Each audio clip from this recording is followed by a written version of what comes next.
Bonjour. Alors vous êtes le président de la Chambre d'agriculture du Finistère. Le salon de l'agriculture démarre ce samedi à Paris. Ça reste un moment très fort pour le secteur agricole. On imagine que les forces bretonnes seront encore bien représentées. Bien sûr, et le salon d'agriculture pour nous en termes d'image c'est quelque chose de très important parce que c'est quand même la grande vitrine en fait de notre agriculture et c'est là qu'on se rend compte justement que notre pays français est un grand pays agricole, quoi. Justement, quel est l'intérêt d'être présent au-delà d'aspect communication, partage, échange avec le public ? Pour nous déjà, au niveau des responsables professionnels, il est très intéressant d'avoir des rencontres lors de ce salon avec un certain nombre de personnes. Et ensuite, par contre, pour les agriculteurs, c'est vrai qu'il n'y a pas forcément ce sentiment d'y aller tous les ans au salon d'agriculture, surtout que nous, en plus les Bretons, on est quand même assez loin de Paris. Mais pour autant, lorsqu'on y va, notamment en famille, c'est quand même appréciable de se rendre compte de cette fameuse agriculture et toute cette diversité en fait qu'il y a dans le monde agricole. Ça dégage. C'est aussi le moment d'interpeller les politiques, le gouvernement. Souvent ils sont présents, ils se déplacent, le président de la République, le Premier ministre. Ça va servir à ça cette année aussi ? Bien sûr, bien sûr. Et en plus cette année, donc avec les échéances électorales à venir là dans les semaines qui viennent, effectivement il y aura sûrement beaucoup de monde et c'est l'occasion pour nous effectivement de les interpeller ici ou là. Sur quel sujet ? Bien sûr sur les sujets qui touchent l'agriculture évidemment, mais c'est surtout sur quelque part la reconnaissance de cette agriculture sur nos territoires qui est quelque part qui a peut-être été un peu perdue à certains moments et qui est très importante à retrouver justement. Alors justement en parlant politique, vous avez rencontré récemment près de 200 candidats au municipal. Ce jeudi soir justement vous faites la 5e et dernière rencontre de ce type à Plabennec. Pourquoi est-ce que vous avez choisi d'aller à la rencontre des candidats au municipal ? Alors, on a fait toute une série de réunions, effectivement, sur le département, là, pour rencontrer les candidats.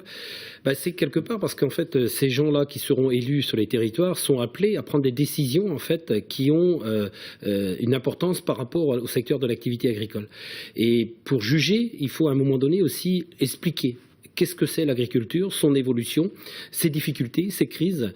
Et c'est pour ça que c'est du rôle d'une chambre d'agriculture d'aller expliquer justement aux élus. Et qui plus est, le fait que aussi dans les élus, il y a de moins en moins d'élus d'origine agricole, fait qu'il y a une demande d'ailleurs et un besoin qui est plus que dans le passé. Sur quel sujet les communes peuvent intervenir pour vous en tant qu'agriculture ? Déjà dans le secteur de l'élevage, sachez que lorsque un éleveur souhaite établir donc quelque chose, c'est-à-dire une étable, une porcherie, un poulailler, il y a des demandes d'autorisation à effectuer. Et bien souvent, les communes ont leur avis. Et on a besoin de leur soutien lorsqu'il y a des projets de ce style, quoi. Et c'est pour ça que c'est important qu'ils comprennent pourquoi ces projets.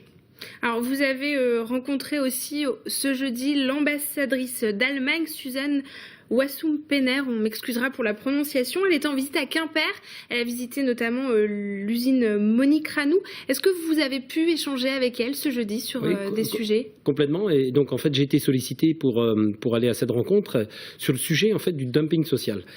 C'est un sujet dont on parle quand même depuis un certain temps.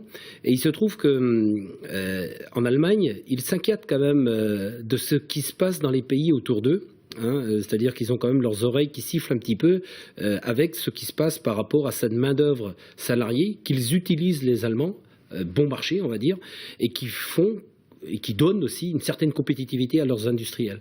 Et donc, ils voient différentes lois se faire, notamment en France. Nous, ce qu'on demande, en fait, c'est que c'est pas de donner ici à nos salariés le niveau qu'ils ont là-bas, bien au contraire. Par contre, quand on dit qu'on est en Europe, qu'on doit être compétitif sur les marchés, pour être compétitif, il faut comparer les choses qui sont de façon égale, quoi.